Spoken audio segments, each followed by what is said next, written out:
Desconozco sinceramente durante cuánto tiempo va a estar disponible este vídeo aquí en la plataforma, porque ya saben ustedes que la libertad de expresión es un bien muy escaso, muy perseguido y atacado, y el mensaje que hoy les voy a transmitir, lo que les voy a explicar en este vídeo, pues es algo que no es del agrado de la clase dirigente actual.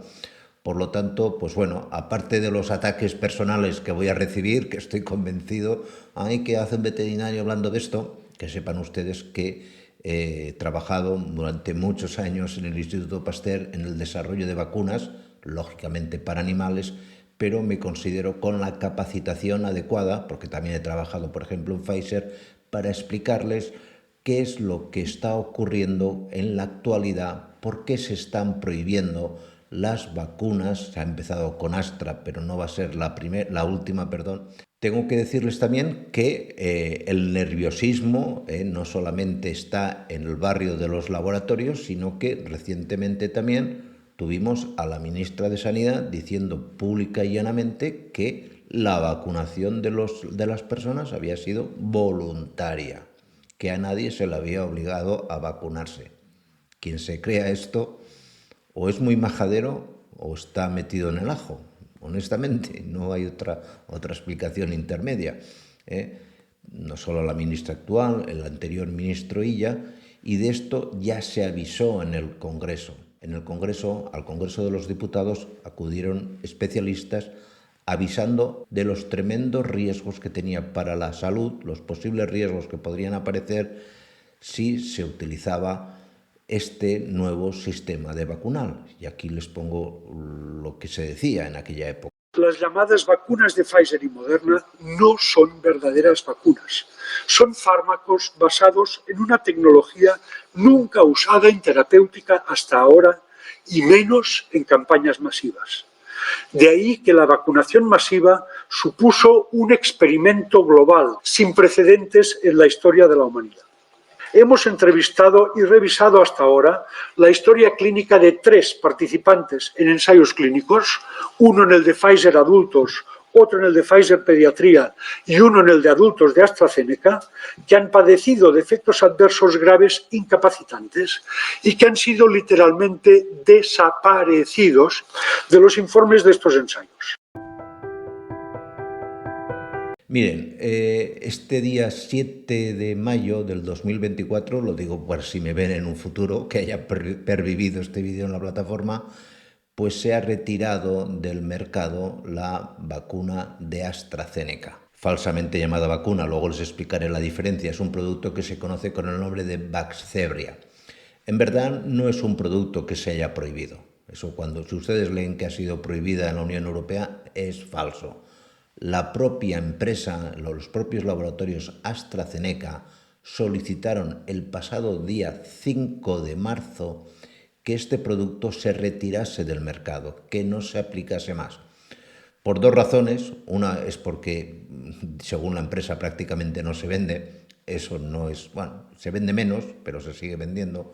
La razón principal de por qué se ha retirado es por las demandas judiciales importantísimas a nivel económico que está teniendo ya esta empresa.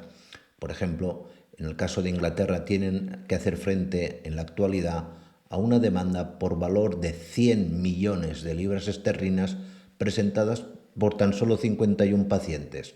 Y claro, el laboratorio lógicamente tiene miedo, quiere parar, quiere bajarse de este carro porque las repercusiones pueden ser importantes.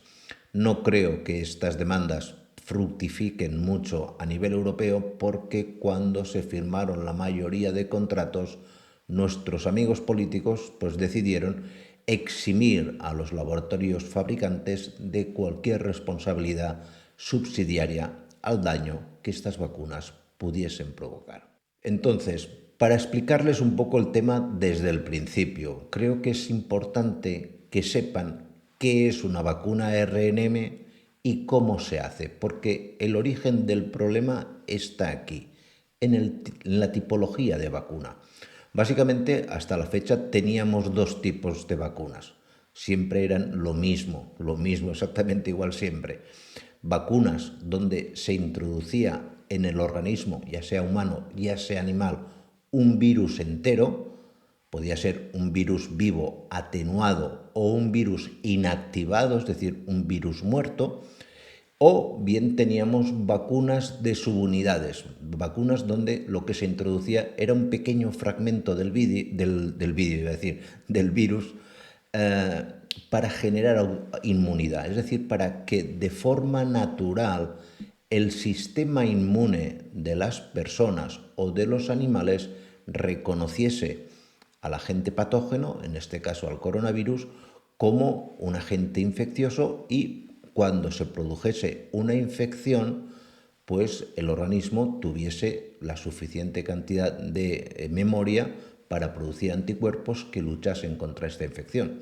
El propio Pfizer, lo digo por experiencia, que he trabajado en esa empresa de tiempos inmemoriales, tiene vacunas frente al coronavirus canino, frente al coronavirus felino, hay vacunas frente al coronavirus de los terneros, es decir, hay muchos coronavirus.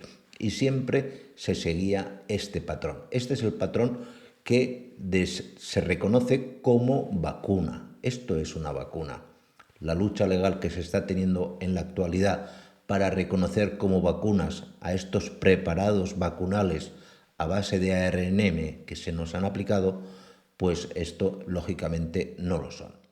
Pero ¿qué es esto del ARNM? ¿Por qué funciona? ¿Por qué se ha hecho así? Porque aparte de conocer cómo funciona, quiero transmitirles el por qué se tomó esta decisión. Y esto no va a ser una crítica para nadie, es una decisión que se tomó arriesgada, muy arriesgada, pero con cierta base de lógica. Y les voy a explicar en qué consiste y lo entenderán enseguida. Miren, las vacunas ARN mensajero, son vacunas que, a diferencia de las anteriores, donde o bien se ponían las unidades, las partículas víricas, o bien el virus entero, aquí lo que se introduce es un fragmento de genoma, una ARNM, que tiene por motivo, que tiene como finalidad el que las células del organismo receptor produzcan de forma masiva y urgente mucha cantidad de anticuerpo. ¿Esto cómo se hace? ¿Cómo se producen? ¿Esto cómo se hace? ¿Parece magia? No, no son magia. Iba a decir que son sus impuestos, pero va un poco más allá. ¿Cómo se producen estas vacunas ARNM? Pues en primer lugar se precisa de lo que llamamos un plásmido. Un plásmido es un fragmento de ADN en el cual se introduce, por una serie de mecanismos genéticos, un fragmento de genoma que induce a la síntesis de una de las proteínas del virus. Ahora luego les explicaré por qué. En general se introduce en estas vacunas el genoma S, que induce a la síntesis de la espícula S. La espícula S es una espícula que está en la superficie del virus, y lo que se intentará es, al introducir este genoma, ahora les explicaré cómo se hace, pues que el organismo humano se focalice en producir muchos anticuerpos específicamente frente a esa espícula, frente a esa proteína S. Este plásmido, al cual, como verán en el dibujo, se ha introducido un fragmento de genoma extraño, pues pasa a ser un plásmido, es decir, un fragmento de ADN diferente, un fragmento distinto.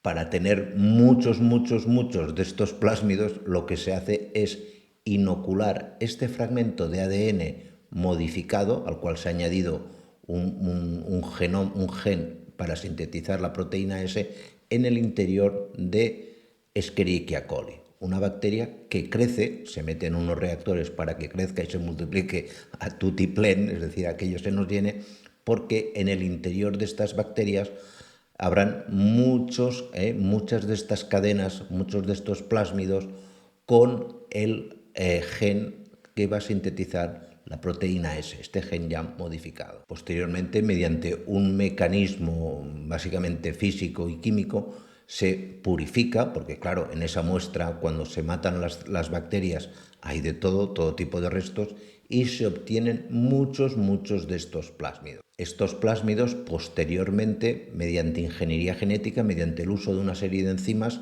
se rompen y se extraen solamente esos fragmentos de ADN que nos inducirán a la síntesis de la proteína de la espícula, la proteína que hemos introducido en ese genoma, pues al tener mucho ADN tendremos mucho ADN que sintetizará esa proteína.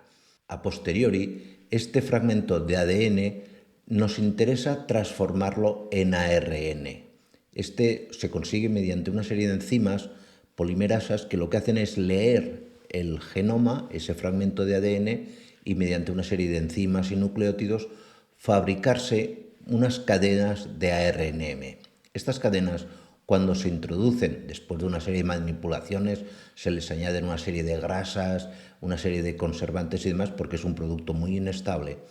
Lo que se hace es, introduciéndolo en las células, es decir, vacunando al paciente, lo que se consigue es tener muchos fragmentos de ARNM que producirán mucha proteína S, frente a la cual el organismo del paciente reaccionará produciendo mucho anticuerpo. Esto sobre el papel es bonito, está muy bien y demás, pero, y aquí es donde viene el pero de la cuestión, desde un principio con esa tecnología ha habido muchas dudas, y hay dudas que son más que evidentes. Mientras que con el sistema tradicional de producción de vacuna tú tienes que la estimulación de las células productoras de anticuerpo es gradual, es un proceso natural, aquí es un proceso artificial, va a tope, venga, prodúceme proteína para que el sistema inmune tenga una sobreexposición a esas proteínas y produzca muchos anticuerpos. Esto ha tenido como consecuencia, y ya está más que demostrado, un proceso, por decirlo de alguna manera, de cansancio del sistema inmune de los pacientes pinchados. Este cansancio del sistema inmune se traduce en la aparición de una serie de reacciones a la vacunación de tipo autoinmune. Al parecer, todos los problemas de trombosis, sobre todo a nivel del abdomen y a nivel del cerebro, están muy relacionados con esta forma de inducir a que el organismo produzca anticuerpos. Y claro, esto es lo que es. Es decir, primero, yo entiendo, y es así, que este proceso de producción de vacuna es muy rápido, muy rápido. Este proceso que les he explicado parece lento, pero se consigue en muy poco tiempo. En muy poco tiempo se hace una gran cantidad de ARNM con la información para sintetizar la proteína de la espícula del virus que la reconozca el organismo y frente a ello se produzca anticuerpo. Entonces, yo soy consciente, y hay que valorarlo así, de que las autoridades, tremendamente preocupadas cuando estábamos en los orígenes de la pandemia, querían cuanto antes tener una vacuna. Pero, lógicamente, ni se hicieron las pruebas, ni se atendió a los riesgos que hay de introducir mucha cantidad de este estimulante, que más que vacuna es un estimulante de la producción de anticuerpo. Y eso es así, Claro, los laboratorios les vino de perlas, porque esto era una carrera económica para tener lo antes posible una vacuna. El que primero tuviese la vacuna era el que iba a triunfar, era el que se iba a llevar la mayor cantidad de dinero. Y esto los laboratorios no son tontos, lo parecen a veces, pero no lo son.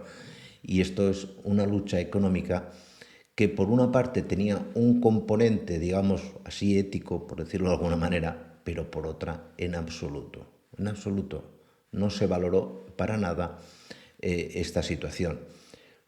¿Qué hubiera sido lo lógico? ¿Tú qué hubieras hecho? Pues no lo sé, sinceramente no lo sé. Pero ahora nos vemos en esta situación. Y esta situación puede ser, no sabemos, alarmante, porque lo que sí que está claro es que esta manera de inmunizar a las personas, de hacer que produzcan mucha cantidad de anticuerpo, tiene, y esto ya se ha visto, una menor duración. Es decir, la eficacia, la duración de la protección frente a la enfermedad por esta estimulación tan acelerada no es tan prolongada, lo que obliga a periódicamente vacunar. Hay personas que llevan ya 6, 7, yo no sé cuántas dosis llevan. Y en segundo lugar, el haber vacunado masivamente a toda la población puede parecer en principio positivo, pero lo que ha hecho es inducir a la aparición de nuevas cepas del virus, porque el virus no es tonto, el virus se siente atacado, nota que van a por él y se modifica, es decir, no solamente el virus tiene la proteína S que produce esa proteína de la espícula del virus, sino que tiene otras muchas y los virus reaccionan, se adaptan y se modifican. Y esto hace que las vacunas paulatinamente vayan perdiendo eficacia. Esto es lo que hay. Esto es lo que hay. Hemos caído, o estamos en una sociedad que queremos tener las cosas muy pronto, muy rápido, no nos paramos a valorar los riesgos y los riesgos están siendo graves. Las tasas de problemas de reacción a la vacuna se dice que son bajas, pero los hechos están aquí. Cuando una multinacional retira un producto, pues más información de la que yo les estoy dando seguro que tienen ellos, pues algo más están viendo. Porque no solamente está esto de los trombos, hay otro tipo de reacciones también bastante paradigmáticas que afectan sobre todo a personas jóvenes. Y este nerviosismo pues nos lleva a la situación en la que estamos. Yo nunca estaré en contra de las vacunas tradicionales, las que se han aplicado toda la vida, porque han demostrado su eficacia a lo largo de los años, pero esto que se nos ha inoculado a la mayoría de la población no es una vacuna. Pues nada más, muchísimas gracias y nos vemos en la siguiente. Cuídense mucho. Chao.